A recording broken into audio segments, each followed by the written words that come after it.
नमस्कार विद्यार्थी मित्रांनो, नोकरीची संधी या चॅनलमध्ये मी अभिषेक आपलं सहर्ष स्वागत करत आहे. विद्यार्थी मित्रांनो, बघा ही जी नोटिफिकेशन आहे ती 12/12/2025 आहे. म्हणजेच या नोटिफिकेशनमध्ये RRB ग्रुप डी भरती म्हणजेच रेल्वे ग्रुप डी भरती जी आहे त्याच्यामध्ये किती वॅकन्सी अद्याप शिल्लक आहेत आणि रिक्त आहेत त्याच्याविषयी माहिती सांगितलेलं आहे. तर याच्यामध्ये बघा असं सांगितलेलं आहे की या ठिकाणी बघा पोस्टची नावं आहेत आणि या ठिकाणी डिपार्टमेंट त्याचं कोणतं आहे आणि एकूण अपलोड वॅकन्सी किती आहे ते या ठिकाणी दिलेलं आहे. त्याच्यामध्ये असिस्टन्स ट्रॅक मशीन 600 पदे, असिस्टन्स ब्रिज 600 पदे, ट्रॅक मेंटेनर ग्रेड 4साठी 11,000 पदे आहेत. त्याच्यानंतर असिस्टन्स PVAसाठी 300, त्याच्यानंतर असिस्टन्स TRD 800 पदे, त्याच्यानंतर असिस्टन्स लोको शेड इलेक्ट्रिकल 200 पदे, त्याच्यानंतर असिस्टन्स ऑपरेशन इलेक्ट्रिकल 500 पदे, त्याच्यानंतर असिस्टन्स टेलिकम्युनिकेशन अँड AC याच्यामध्ये 500 पदे, त्याच्यानंतर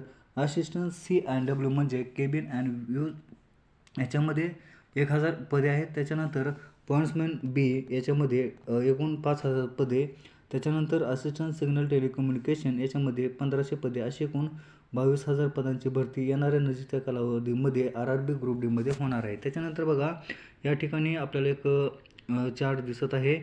या चार्टमध्ये बघा ज्या रेल्वे झोन आहेत वेगवेगळ्या त्या झोनची नावे दिलेली आहेत आणि त्या झोनमध्ये कोणत्या पदासाठी किती पदे आहेत ते या ठिकाणी सांगितलेलं आहे.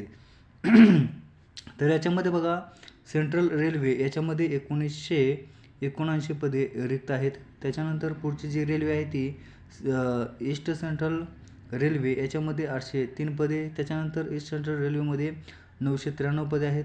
त्याच्यानंतर ईस्टर्न रेल्वे याच्यामध्ये 946 इतकी पदे आहेत. तर विद्यार्थी मित्रांनो ही पदांची संख्या आहे चांगल्या प्रमाणात आहे.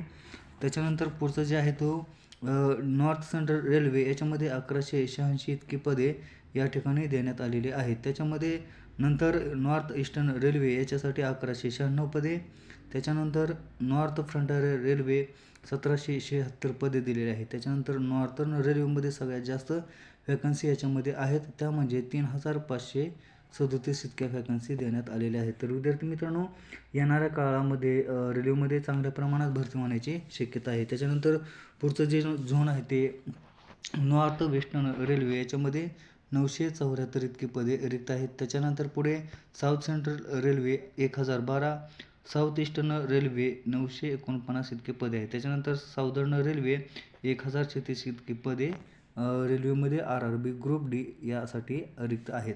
त्याच्यानंतर पुढचा जो झोन आहे तो साऊदर्न रेल्वे 1,036, पुढचा झोन आहे तो साऊथ ईस्टर्न रेल्वे याच्यामध्ये एकूण 90 इतके पदे आहेत. त्याच्यानंतर वेस्ट सेंट्रल रेल्वेमध्ये 1,147 इतकी पदे रिक्त आहेत आणि पुढचा जो शेवटचा रेल्वेचा झोन आहे तो वेस्टर्न रेल्वे याच्यामध्ये 3,148 इतकी पदे रिक्त आहेत.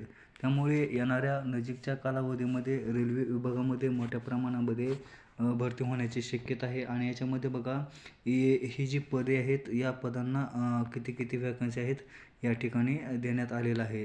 त्याच्यानंतर सर्वात शेवटी बघा एकूण त्या पदांसाठी रिक्त असलेल्या ज्या वॅकन्सी आहेत त्या या ठिकाणी देण्यात आलेल्या आहेत. तर एकूण वॅकन्सी या टोटल 22,000 आहेत. तर 22,000 पदांसाठी येणाऱ्या कालावधीमध्ये रेल्वेमध्ये भरती होऊ शकते. त्याच्यानंतर आतापर्यंत जेवढी रिक्त पदे झालेली आहेत ती प्लस पदे ॲड होतील. त्यामुळे विद्यार्थी मित्रांनो ही एक आपल्यासाठी सुवर्णसंधी आहे. तर विद्यार्थी मित्रांनो आजच्या व्हिडिओमध्ये एवढीच माहिती द्यायची होती. आपल्याला व्हिडिओ कसा वाटला हे आपल्या कमेंट बॉक्समध्ये नक्की कळवा. सोबत आपल्याला इतर स्पर्धा परीक्षेविषयी मनामध्ये काही प्रश्न असल्यास ते पण आपण कमेंट बॉक्समध्ये नक्की कळवू शकता. भेटूया अशाच प्रकारच्या नवीन व्हिडिओमध्ये. तोपर्यंत आपला चॅनल सबस्क्राईब करा, आपला चॅनल आपल्या जास्तीत जास्त मित्रांपर्यंत शेअर करा जेणेकरून त्यांना अशाच प्रकारचे नवनवीन अपडेट भेटत राहतील. तर भेटूया पुढील व्हिडिओमध्ये. तोपर्यंत जय हिंद, जय महाराष्ट्र.